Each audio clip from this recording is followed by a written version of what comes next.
जय Hind. Grow day 24 में आप लोगों का स्वागत है। आशा करता हूं कि आप लोग स्वस्थ होंगे, मस्त होंगे।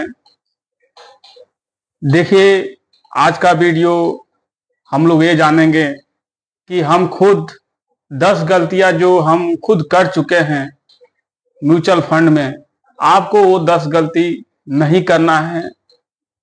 हम तो सुधार कर चुके हैं, लेकिन आप अगर किए हैं गलती तो उस गलती के बारे में जरूर जानिए कि क्या 10 गलतियां हैं। तो हमसे भी हुआ था 10 गलतियां, आपसे भी जाने अनजाने में हो ही जाता है। तो कोई आदमी जानता नहीं है लेकिन अनजाने में हो जाता है गलती। तो वो 10 गलती कौन सा है, और जरूर इस वीडियो के देखिएगा तो आपको खुद ब खुद समझ में आ जाएगी कि 10 गलतियां क्या है। मेरा वीडियो अगर आप लोगों को अच्छा लगे तो सब्सक्राइब कीजिएगा, लाइक कीजिएगा और कमेंट कीजिएगा। चलिए जानते हैं 10 गलतियां क्या क्या हैं जो मैंने किए हैं, आप वो गलती करने से बचें। तो चलिए आज यही जानेंगे कि 10 गलतियां क्या क्या हैं। 10 गलतियां में पहली गलती है इन्वेस्टिंग बाया बैंक। अगर आप बैंक से इन्वेस्टिंग कर रहे हैं, जैसे कोई सोचता है कि हमारे बैंक अकाउंट बैंक से ही है तो हम बैंक से ही कर देते हैं, और बैंक से कर देंगे तो हमारा कुछ वो भी रहता है, बैंक के ऊपर ट्रस्ट भी रहता है कि बैंक से हमारा पैसा बैंक में है, बैंक से हमारा एसआईपी करता रहेगा, कोई वो नहीं होगा। लेकिन बैंक से करने में हमारा लॉन्ग टर्म में बहुत ज्यादा नुकसान होता है। बैंक से करने में इसके लिए वीडियो तमाम हमारे पड़े हुए हैं, आप वीडियो देख सकते हैं। तो डायरेक्ट अब आप बैंक से करते हैं, आप सोचते हैं कि बैंक हमारा अकाउंट है, बैंक में अकाउंट, बैंक पे भरोसा है, विश्वास है, तो हम बैंक से ही एसआईपी कर देते हैं और बैंक से ही चलता रहेगा। लेकिन इसमें आपकी नुकसान होगी। लॉन्ग टर्म में आप बहुत बड़ी गलती करेंगे जो हम किए हैं। अब तो सुधार हो गया है, जो हम किए थे, हमको भी आपके जैसे ही हमको भी नहीं पता था कि हम एसआईपी किससे करें, किस में करें।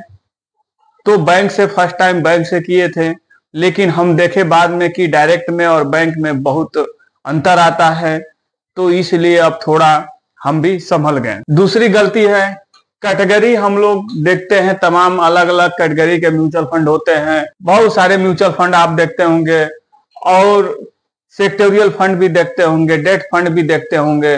तमाम तरीका का फंड होता है, फ्लेक्सी कैप, मल्टी कैप, बहुत तरीका का फंड होता है।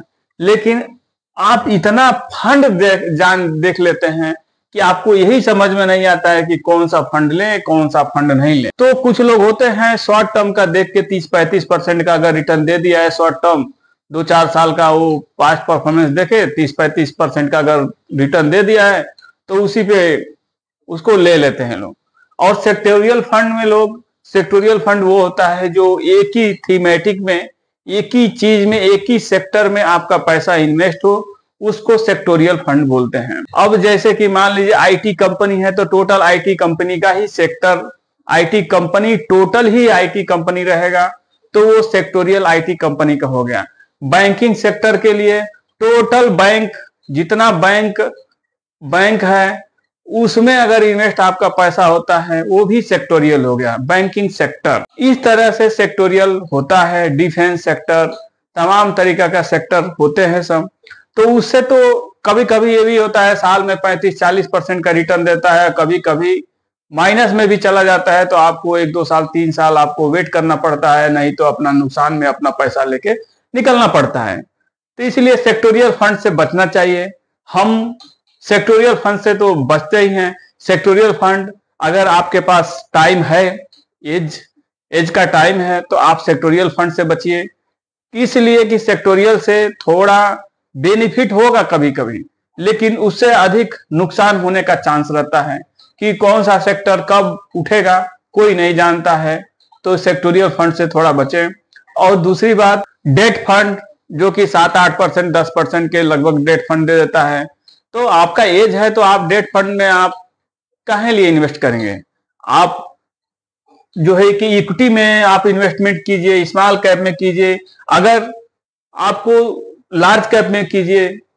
जो भी आपको फंड पसंद आए बढ़िया चूज कर लीजिए। लार्ज कैप में, फ्लेक्सी कैप में, फ्लेक्सी कैप में करेंगे तो आपको तीनों मिल जाएगा, large cap, mid cap, small cap, तीनों मिल जाएगा। तो इस तरीका से आप इन्वेस्टमेंट कर सकते हैं। आप तो इक्विटी में आप small cap, mid cap, large cap में इन्वेस्टमेंट कीजिए, सेक्टोरियल से बचिए। हम भी सेक्टोरियल से बचे हुए हैं। सेक्टोरियल में ये तो गलती किए ही है, ये भी गलती किए है, और सेक्टोरियल से बचे हुए हैं। तो सेक्टोरियल से बचना है। अगर आपको नॉलेज नहीं है इसके बारे में तो सेक्टोरियल से बचना है।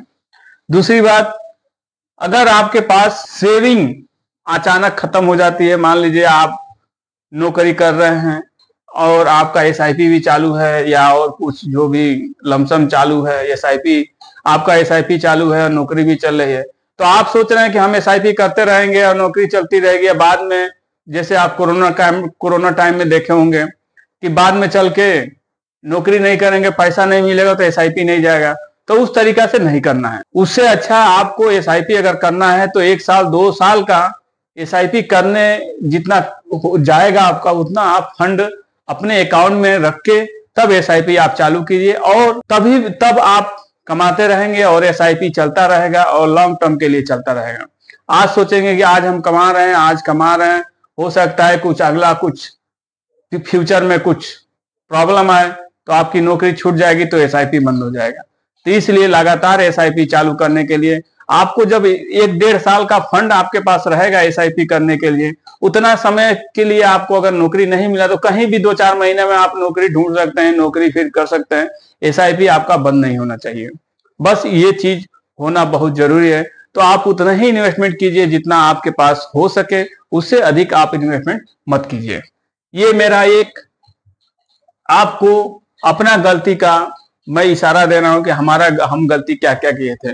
तो आपको सेविंग रखना बहुत जरूरी है। फिर दूसरा है, सारा पैसा एक ही फंड में नहीं डालना चाहिए। जैसे सारा पैसा, कुछ लोग होते हैं कि स्मॉल कैप में ही पूरा पैसा उठा के डाल देंगे, जितना पैसा होगा सब स्मॉल कैप में ही डाल देंगे। और का फंड है, फिर एसबीआई स्मॉल कैप का फंड है, तो आप दोनों को देखेंगे तो होल्डिंग जो रहेगा सेम टू सेम 20 से 30% होल्डिंग एक ही कंपनी मिलेंगी। तो आप सोचिए, जब एसआईपी जब आप करते हैं, अगर स्मॉल कैप में, सब स्मॉल कैप में अगर आप खाली स्मॉल कैप में ही करते हैं तो आपका अधिकतर कंपनी से जो भी कंपनी होगी उसमें भी मिलेगी, उसमें भी मिलेगी। तो आपको इससे बचना है, क्योंकि वो है एसबीआई का, आपको जो भी एसबीआई में जिसका जो भी होल्डिंग है कंपनी का, वही चीज निप्पॉन में होल्डिंग है कंपनी का। तो आप तो एक ही कंपनी में इन्वेस्टमेंट कर रहे हैं, तो इससे तो बचना चाहिए। आप वैसा इन्वेस्टमेंट कीजिए कि आप लार्ज में जाइए, मिड में जाइए, स्मॉल में जाइए, और कंपनी देख लीजिए कि कंपनी कौन कौन सी कंपनी हो। मिलती जुलती तो कंपनी नहीं ना है।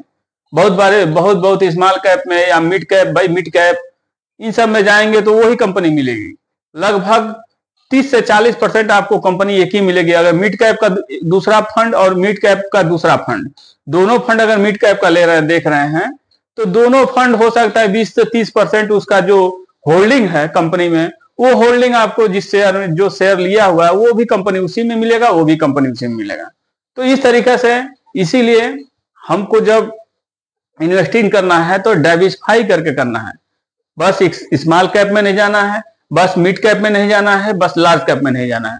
हमको सब कुछ मिला जुला के चलना है। सब कुछ जब मिला जुला के चलेंगे तो एवरेज रिटर्न आपको 10 से 15, 16, 18 जो भी फ्यूचर पे काम करता है, जो भी दे दे वो आपको संतुष्ट रहना है। तो ये चौथा हो गया। अब समझते हैं एसआईपी बढ़िया है कि लमसम बढ़िया है, इसको भी जानते हैं।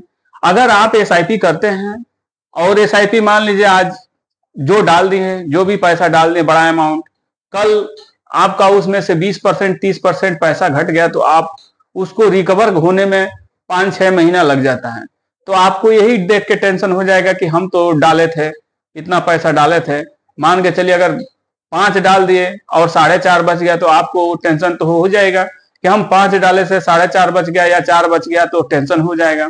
तो इसलिए आपको एसआईपी ही, हमारे देखने में एसआईपी ही बेस्ट है कि आप मार्केट उठ रहा है तभी भी डालना है, मार्केट डाउन हो रहा है तभी भी डालना है। आप जैसे मार्केट चल रहा है वैसे धीरे धीरे आप डालते जाना है।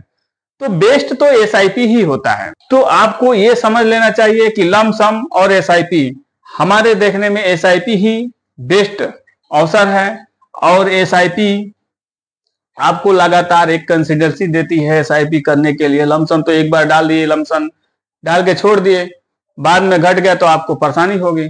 बढ़ेगा वो भी बढ़ेगा, लेकिन थोड़ा माइंडली थोड़ा ये होगा। छठवां है पास्ट परफॉर्मेंस। पास्ट परफॉर्मेंस कोई जरूरी नहीं है कि जो 4 साल 5 साल पहले से जो पास्ट परफॉर्मेंस बेहतर है वही आगे भी बेहतर होगा, ये कोई जरूरी नहीं है। आप ऐसा इन्वेस्टमेंट कीजिए कि आप 10 से 15 साल उसका पास्ट देख सकें।